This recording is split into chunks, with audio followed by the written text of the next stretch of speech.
কখনো কখনো মনে এই ভাবনা আসতেই পারে যে ঈশ্বর আজ পর্যন্ত এত রূপে অবতীর্ণ হয়েছেন, এতবার এই পৃথিবীতে এসেছেন, তারপরেও এই সংসারে কোথাও না কোথাও এই পাপ বসবাস করে। এটার কারণ কি? এটার কারণ আমরা স্বয়ংই। যখন কোনো ব্যক্তি এই পৃথিবীর পথপ্রদর্শন করে, এই সংসারকে উচিত দিশা দেখায়, এই সংসারের মঙ্গল করে, আমরা সেই ব্যক্তিকে মানুষ থেকে ঈশ্বর বানিয়ে ফেলি। সেই ব্যক্তির পতন স্বয়ং আমাদের হাতেই হয়ে যায়, কারণ সেই ব্যক্তি তার শ্বাস প্রশ্বাসের জন্য হয় না। সেই ব্যক্তি হলো সেই ভাবনা যা সে এই সংসারকে প্রদান করেছে। আমরা সেই ব্যক্তির ভাবনাটারই অন্ত করে দিই। এটা উচিত নয়। আমরা ওনাকে প্রভু মেনে নিই। প্রভু মানার পর আমরা ওনার কাছে প্রার্থনা করি, হে প্রভু আমাদের সাহায্য করুন। যদি উনি প্রভুও হন, তাও উনি পৃথিবীতে এসেছেন মনুষ্য রূপে। যা কর্ম করেছেন, যা শক্তি প্রাপ্ত করেছেন, এই দেহ থেকেই প্রাপ্ত করেছেন। আপনাদের এটা বোঝানোর জন্য যে এই কাজ আপনিও করতে পারেন। যারা সৎ আত্মা থাকেন, তাদের জন্য সর্বশ্রেষ্ঠ শ্রদ্ধাঞ্জলি হলো এটাই যে আপনি তাদের পদচিহ্ন অনুসরণ করে চলুন। না ওনাদের স্মরণে থাকুন, না পুষ্পের মালা ওনাদের চরণে রাখুন, বরং তাদের ভাবনাকে অনুসরণ করে সেই ভাবনা নিয়ে এগিয়ে চলুন। এটা না শুধু আপনার জন্য, বরং সমগ্র সংসারের জন্য লাভদায়ক। তাহলে এটাই করুন, আর আমার সাথে ভালোবেসে বলুন, রাধা রাধা। জীবনে সবসময় সেটা হয় না যা আমরা চাই, তেমনভাবে হয় না যেমনভাবে আমরা চাই। এবার তাতে আমরা দুঃখ পাই, নিরাশ হয়ে পড়ি, ভাগ্যকে দোষ দিই অথবা অন্য কাউকে বা নিজেকে। কিন্তু সত্যটা কি, সেটা আমাদের জানতে হবে। এই সংসার নির্মিত হয়েছে পাহাড় দ্বারা এবং পাথর দ্বারা, তাই প্রত্যেক স্থানে ছোট ছোট ছোট ছোট নুড়ি পাথর তো অবশ্যই থাকবে। এগুলো এড়িয়ে যাওয়া সম্ভব নয়, আর এই কথাটা আমরা সকলে জানি। এবার এইভাবেই আমাদের জীবনে নানান রকমের সমস্যা লেগেই থাকে। এর হাত থেকে কোনোভাবেই নিস্তার পাওয়া সম্ভব নয়। একটা সমস্যা এড়াতে যান, দ্বিতীয় চলে আসবে, দ্বিতীয় সমস্যা এড়াতে যান, তৃতীয় চলে আসবে। কিন্তু সমস্যা জীবনে থাকবেই, আর আপনাকে সাহায্য করার জন্যই থাকবে কোনো না কোনো রূপে। আপনার চারপাশে পাথর আছে, এটা আপনার উপর নির্ভরশীল আপনি কি করবেন, কোন পথে অগ্রসর হবেন এবং কিভাবে অগ্রসর হবেন। এবার দেখুন, এটা তো সবসময় সম্ভব নয় যে আপনার পদতলে ফুলের চাদর থাকবে। এটা তো অসম্ভব। সেই জন্য উচিত এটাই হবে যে আপনি পাদুকা পরিধান করে জীবনে অগ্রসর হন।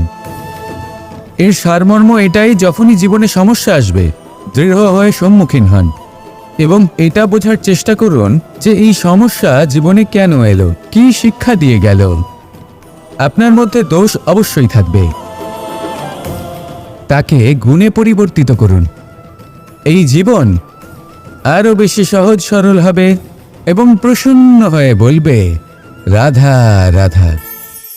এই সংসারে যে ব্যক্তিই হোক না কেন, প্রত্যেক ব্যক্তির জীবনে সমস্যা অবশ্যই আসে। এমন কিছু মানুষ আছেন, যদি তাদেরকে জিজ্ঞেস করেন যে এমনটা ঠিক কেন হলো, তাহলে পুরো দোষটা তারা নিজেদের পরিস্থিতির ওপর ন্যস্ত করেন। যে আমি তো এমন একটা পরিস্থিতিতে ছিলাম, আমি কিভাবে কিছু করতাম, আমার কাছে আর কোনো বিকল্পই ছিল না। চলুন কথা বলা যাক মহাভারত নিয়ে। ভীষ্ম পিতামহ, ওনাকে জিজ্ঞেস করা হলো, আপনি এরকম প্রতিজ্ঞা কেন করলেন? উনি বললেন যে আমি পরিস্থিতির অধীন হয়ে পড়েছিলাম, সেই জন্য। এই প্রশ্নটাই যখন অর্জুনকে করা হলো, তখন অন্য একটি দিক প্রস্ফুটিত হলো। অর্জুন নিজের পরিস্থিতির কারণে জীবনে কখনোই বাধা পড়েননি। তিনি সিদ্ধান্ত নিয়েছিলেন সংঘর্ষ করার, সংসারের নিয়মের বিরুদ্ধাচারণ করার। এই সংসারে আপনি যা কিছুই হয়ে উঠতে পারেন, তার সমগ্র শ্রেয় শুধুমাত্র আপনার পরিস্থিতির ওপর চাপিয়ে দেওয়া যায় না। সেটা নির্বাচনের উপর নির্ভরশীল, যে সেই পরিস্থিতিতে আপনি কি নির্বাচন করেছেন। যদি সেই মুহূর্তে ভীষ্ম পিতামহ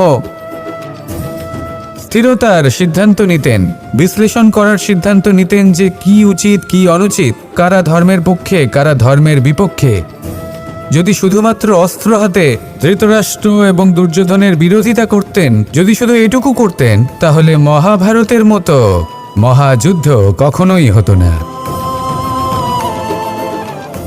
সমস্যা সবার জীবনেই আসে, কঠিন পরিস্থিতিও সকলের জীবনে আসে। সেই ব্যক্তি এগিয়ে যেতে পারেন যিনি শ্রেষ্ঠ নির্বাচন করার ক্ষমতা রাখেন। তাহলে সেটাই করুন, আর আমার সাথে ভালোবেসে বলুন, রাধা রাধা। এই সংসারের প্রত্যেক বস্তুর, প্রত্যেক পরিস্থিতির, প্রত্যেক আবেগের দুটি দিক আছে।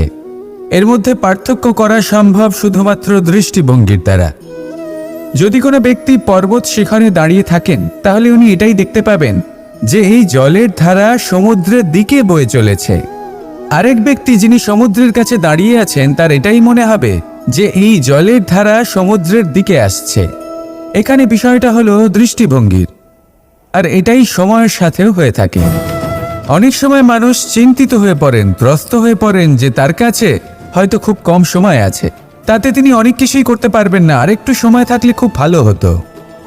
তিনি এভাবেও ভাবতে পারেন যে অল্প হলেও সময় বাকি তো রয়েছে, অর্থাৎ যা অবশিষ্ট আছে তাকে সংরক্ষণও করা সম্ভব, তাতে জীবন যাপনও করা সম্ভব। আর এটা নির্ভর করছে আপনার ওপর। তাই দৃষ্টিভঙ্গি ইতিবাচক রাখুন, আর আমার সাথে ভালোবেসে বলুন, রাধা রাধা। এই সংসারে আমি একজন কুশল সারথি হিসেবে প্রসিদ্ধ, কিন্তু এমনটা ঠিক কেন? কারণ আমি প্রত্যেকটা মুহূর্তে রথের নিয়ন্ত্রণ নিজের হাতে পূর্ণরূপে রাখি। যেই না রথ পথভ্রষ্ট হয়ে পড়ে, সেই মুহূর্তে তাকে সঠিক পথে নিয়ে আসি। শুধু সেই জন্য সবাই আমাকে কুশল সারথি বলেন।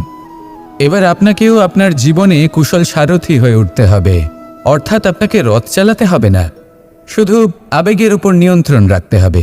কখনো কখনো জীবনে এমন কাজ আসে যেখানে মন রসবোধ খুঁজে পায় না, তখন মন বারংবার সেই পথ থেকে সরে যায়, সেই পথ থেকে বিচলিত হয়ে মন অন্যদিকে চলে যায়।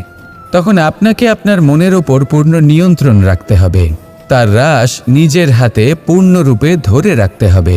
যেই না মন পথভ্রষ্ট হবে, তাকে পথে নিয়ে আসতে হবে, আবার পথ হারাবে, আবার পথে নিয়ে আসতে হবে। তাই মনে রাখবেন, যদি আপনি নিজের মনকে নিয়ন্ত্রণ করতে পারেন, নিজের জীবনকেও নিয়ন্ত্রণ করতে পারবেন।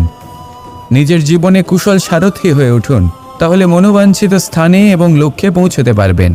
আর তখন এই মন আর এই জীবন প্রসন্ন হয়ে বলবে, রাধা রাধা। এই সংসারের সব থেকে বড় যোদ্ধা কে? কেউ বলবেন অর্জুন, কেউ বলবেন ভীম, কেউ বলবেন হনুমান আদি ইত্যাদি। কিন্তু এই সংসারের সব থেকে বড় যোদ্ধা আপনার মনের ভেতরে আছে, আপনার মনের মধ্যে আছে। সেই ব্যক্তি সব থেকে উঁচুতে পৌঁছতে পারেন যিনি নিজের অন্তরের খামতি বুঝতে পারেন, নিজের দোষ বুঝতে পারেন, তার সাথে লড়াই করেন এবং তার উপর বিজয় লাভ করেন। যে ব্যক্তি এটা শিখতে পারেন, যে ব্যক্তি এটার উপর জয়লাভ করতে পারেন, তিনি হলেন সব থেকে বেশি শক্তিশালী, সব থেকে বেশি বীর এবং সব থেকে বেশি পরাক্রমী ব্যক্তি। আমরা সকলে এই সংসারকে পাল্টাতে চাই। তার জন্য প্রথম পদক্ষেপ আপনাকে নিতে হবে, নিজেকে দোষমুক্ত করতে হবে। যদি মানুষ নিজের অন্তরের দোষ বুঝতে পারেন এবং নিজেকে দোষমুক্ত করতে পারেন, তাহলে এই সংসার নিজে থেকেই দোষমুক্ত হয়ে যাবে, তাই না? তাহলে নিজেকে দোষমুক্ত করুন, আর আমার সাথে ভালোবেসে বলুন, রাধা রাধা।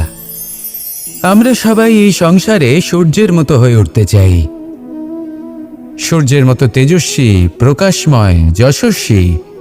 সূর্যের মধ্যে এতটাই তেজ থাকে যে সবাই তার সামনে নত হয়ে থাকে। সেই কারণেই সূর্যকে যশদানের গ্রহ বলা হয়। আমরা সবাই সূর্যের মতো উজ্জ্বল হতে চাই, কিন্তু তার জন্য সূর্যকে প্রত্যেক দিন জ্বলতে হয় এই সংসারে শুভ ভাব পবিত্রতা নিয়ে আসার জন্য, প্রকাশ ছড়িয়ে দেওয়ার জন্য। সূর্যকে প্রত্যেক দিন অস্তও যেতে হয়, আবার উদিতও হতে হয়। প্রত্যেক দিন জ্বলতে হয়। সূর্য একদিনের জন্য অবকাশ লাভ করেন না। আর যদি অবকাশ পেতেন তাহলে সূর্যকে আর সূর্য বলা হতো না, তাই না? সেই জন্য আপনি যদি সূর্যের মতো হয়ে উঠতে চান, সেই রকম উজ্জ্বল হতে চান, তেজস্বী হতে চান, তাহলে সূর্যের মতো জ্বলতে হবে, অর্থাৎ অগাধ পরিশ্রম করতে হবে। আসুন আমার সাথে ভালোবেসে বলুন, রাধা রাধা। জীবনে সবথেকে বেশি মূল্যবান বস্তু কি? ধন, স্বর্ণ, মাণিক্য, আভূষণ? না, এই সব কিছু মিলিয়েও সময়ের এক মুহূর্তের সামনে মলিন হয়ে পড়ে। এক মুহূর্ত যা এক দরিদ্রকে রাজা করতে পারে, যা এক রাজাকেও দরিদ্র করতে পারে। একটি মুহূর্ত যা আপনার আত্মবিশ্বাসকে পর্বতের শিখরে পৌঁছে দিতে পারে। একটি মুহূর্ত যা আপনার অস্তিত্বকে গভীর সাগরে বিলীন করে দিতে পারে। একটি মুহূর্তের খেলা। সব সময় জীবনে সেই ব্যক্তিকে সম্মান করুন, শ্রদ্ধা করুন, যিনি আপনার জন্য সময় বের করে থাকেন।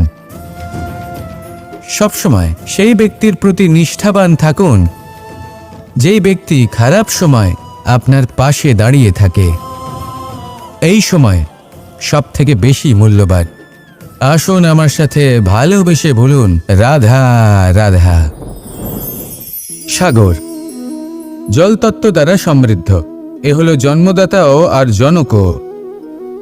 এই সাগরকে দেখে আমরা অনেক কিছু শিখতে পারি। এই সাগরকে বাইরে থেকে দেখলে মনে হবে ঢেউ কোলাহল সৃষ্টি করছে, কিন্তু যদি আপনি আস্তে আস্তে কিছুটা গভীরে যান তাহলে দেখবেন ঢেউগুলি শান্ত হয়ে গেছে। সেই একই সাগর তীরের কাছে অন্যরকম, গভীরে অন্যরকম। এবার সাগরের মাঝে এসে দাঁড়ান আর অনুমান করতে চেষ্টা করুন যে এটা কতটা গভীর। তাহলে দেখবেন এই কাজ অসম্ভব। আপনি সত্য কখনোই জানতে পারবেন না যতক্ষণ না সেই সাগরের তলদেশে পৌঁছচ্ছেন। এবার এই সাগরের মতোই হয় মানুষ। মানুষকে আপনি দূর থেকে বুঝতে পারবেন না, আপনাকে কাছে যেতেই হবে। একই দিনে আপনি পূর্ণরূপে কোনো মানুষকে জানতে পারবেন না, তার সাথে সময় কাটাতে হবে। প্রত্যেক মানুষ হলো আলাদা, ঠিক সাগরের মতো, যার নিজের আকার আছে, নিজস্বতা রয়েছে, গভীরতাও আছে। সেটা বোঝার সময় দিন, নয়তো কখনো কোনো মানুষকে বুঝতেই পারবেন না। আসুন আমার সাথে ভালোবেসে বলুন, রাধা রাধা। নেকড়ে। নেকড়ের বিষয়ে আমরা সকলে জানি। ওরা খুবই নিষ্ঠাবান এবং অত্যন্ত সতর্ক থাকেন। ছোট ছোট মূর্খতা করে বসেন। এনারা হাড় চিবোতে খুব ভালোবাসেন, কিন্তু চিবোতে চিবোতে এদের মাড়ি ছড়ে যায়, সেখান থেকে রক্তপাত হতে থাকে। সেই রক্ত ওনারা পান করেন আর ওনাদের মনে হয় এই রক্ত হাড় থেকেই পাচ্ছেন। ওনারা ভাবেন যে এই হাড় চিবিয়ে আমরা আনন্দ লাভ করছি, কিন্তু আসল সত্য হলো এটাই যে ওনারা নিজেদেরই ক্ষতি করছেন। আমরা মানুষ, আমাদের সাথেও এমনটাই হয়। কখনো কখনো ভুলবশত আমরা এমন কোনো কাজ করি আর আমাদের মনে হয় যে আমরা বাইরে থেকে আনন্দ লাভ করছি, কিন্তু সত্য হলো এটাই যে আমরা শুধুই ক্ষতিগ্রস্ত হচ্ছি। এটা হলো খুব বড় একটা শিক্ষা যা আমাদের শেখা উচিত। তা হলো এটা যে আমাদের বোঝা উচিত যে কখন আমরা লাভবান হচ্ছি আর কখন ক্ষতিটাকেই লাভ বলে মনে করছি। এই শিক্ষা যদি আপনি প্রাপ্ত করতে পারেন তাহলে এই সংসারে আপনার থেকে বেশি প্রসন্ন আর কেউ থাকবেন না। তাহলে আসুন আর আমার সাথে ভালোবেসে বলুন, রাধা রাধা। যজ্ঞের আগুনকে শুভ বলে মনে করা হয় আর সেখানেই চিতার আগুনকে অশুভ মনে করা হয়। এমনটা কেন হয়? এখানে বিষয়টা হলো লক্ষ্য, বিচার এবং সঙ্গের। যখন আমরা যজ্ঞ করি তখন আমাদের লক্ষ্য কি হয়? পরিবেশকে আরো পবিত্র করে তোলা, ইতিবাচক করে তোলা। আমাদের লক্ষ্য শুভ হয়। তারপরে আসে বিচার। এই পরিস্থিতিতে সেই বিচার হলো অগ্নি। স্ফুলিঙ্গ থেকে তীব্র আকার ধারণ করে সমস্ত কাঠকে পুড়িয়ে দেয় এবং সুগন্ধ ছড়িয়ে দেয়। অর্থাৎ যদি আপনার লক্ষ্য শুভ হয় তাহলে তার নিজেই শুভ বিচারধারাকে আমন্ত্রণ জানায়। এই শুভ বিচার তখনই আসবে যখন আপনার সংকল্প শুভ হবে। অন্যদিকে হলো চিতার আগুন। এর লক্ষ্য কি? একটা দেহকে পরধামে পৌঁছে দেওয়া। সবার শেষে সবকিছু আপনার উপরে নির্ভরশীল যে আপনি কোনটা চয়ন করতে চান। আপনার লক্ষ্য যদি শুভ হয় তাহলে আপনার বিচার এবং সঙ্গতি আর তার পরিণাম সবই শুভ হবে। আসুন আর আমার সাথে ভালোবেসে বলুন, রাধা রাধা। সকলে আমাকে জিজ্ঞেস করেন যে কৃষ্ণ, তুমি সবসময় হাসি মুখে কি করে থাকো? এত প্রসন্ন কি করে থাকো তুমি? এই সমগ্র সংসারে চতুর্দিকে সমস্যা রয়েছে, দুঃখ রয়েছে, তাও হাসি মুখে কি করে থাকো? সত্যি কথাই বটে, এই সংসারে চারিদিকেই দুঃখ রয়েছে, প্রত্যেকের জীবনে সমস্যা রয়েছে। কৃষ্ণের জীবনে একটু বেশিই সমস্যা রয়েছে, তাও আমি হাসতে থাকি। কেন? কারণ হলো প্রেম। আমার সমস্ত মনোযোগ কেন্দ্রীভূত থাকে সেই প্রেমের প্রতি যা আমি পেয়ে থাকি। যেমন রাধার প্রেম, দ্বারকার প্রেম, দাদার প্রেম, স্ত্রীর প্রেম, পুত্রের প্রেম, মাতা পিতার প্রেম আদি ইত্যাদি। আমার মনোযোগ এই প্রেমের প্রতি কেন্দ্রীভূত থাকে। আর যখনই আমি এই প্রেমের কথা স্মরণ করি, মুখে দুশ্চিন্তা অথবা দুঃখের আবেগ দেখা অসম্ভব ব্যাপার। শুধু এটাই হলো রহস্য কৃষ্ণের হাসি মুখে থাকার, তার হাসির রহস্য। আপনিও জীবনে এটাই করুন। আপনি জীবনে যে ভালোবাসা পেয়েছেন তার প্রতি মনোনিবেশ করুন। ধন্যবাদ জানান সেই প্রেমকে, ধন্যবাদ জানান সেই সকল ছোট ছোট বস্তুকে যা আপনি জীবনে পেয়েছেন। আমি নিশ্চিত রূপে বলতে পারি যে আপনার সমস্ত জীবন বদলে যাবে। সংকল্প করুন যে আপনি এই জীবনে শুধু প্রেম বিতরণ করবেন। এই মন জীবনের প্রত্যেক মুহূর্তে প্রসন্ন থাকবে আর আনন্দ সহকারে বলবে, রাধা রাধা। অশ্বত্থামার মৃত্যু হলো। কেউ জানে না সে মানুষ নাকি হাতি। এই বাক্য কে বলেছিলেন? সাক্ষাৎ ধর্মরাজ যুধিষ্ঠির। সেই যুধিষ্ঠির যিনি নিজের জীবনে কখনো মিথ্যে বলেননি, কিন্তু উনি এমন কিছু নির্বাচন করেছিলেন যার জন্য চিরকাল শুধুই মহারাজ যুধিষ্ঠির হয়ে থেকে গেলেন। কখনো অভিমন্যুর সমান হতে পারলেন না। যখন দ্রুত ক্রীড়ার আমন্ত্রণ এসেছিল তখন মহারাজ যুধিষ্ঠির সেটা অস্বীকার করতেই পারতেন, কিন্তু করলেন না। অহংকারের জন্য সেই আমন্ত্রণ গ্রহণ করলেন উনি, এবং অহংকারের জন্য করা এই নির্বাচন ওনাকে সাধারণ করে রেখে দিল। নিজের গুরু দ্রোণাচার্যকে পরাজিত করার জন্য একটি মিথ্যে কথা বলেছিলেন। অশ্বত্থামা মারা পড়েছে, আর তারপর গ্লানিমাখা কণ্ঠে ধীরস্বরে বলেছিলেন, জানি না সে মানুষ না হাতি, কিন্তু অর্ধসত্য হোক বা সত্য লুকোনো হোক, তা হলো মিথ্যের সমান, এবং প্রত্যেকটি কর্মের ফল মানুষ অবশ্যই ভোগ করে। এই নির্বাচনের কারণে যুধিষ্ঠিরকেও নরকবাস করতে হয়েছিল। তাই নিজের কর্ম শ্রেষ্ঠ করে তুলুন, কারণ এটাই সুনিশ্চিত করবে যে আপনি এই সংসার থেকে বিদায় নেওয়ার পরেও জীবিত থাকবেন নাকি নয়। আসুন আমার সাথে ভালোবেসে বলুন, রাধা রাধা।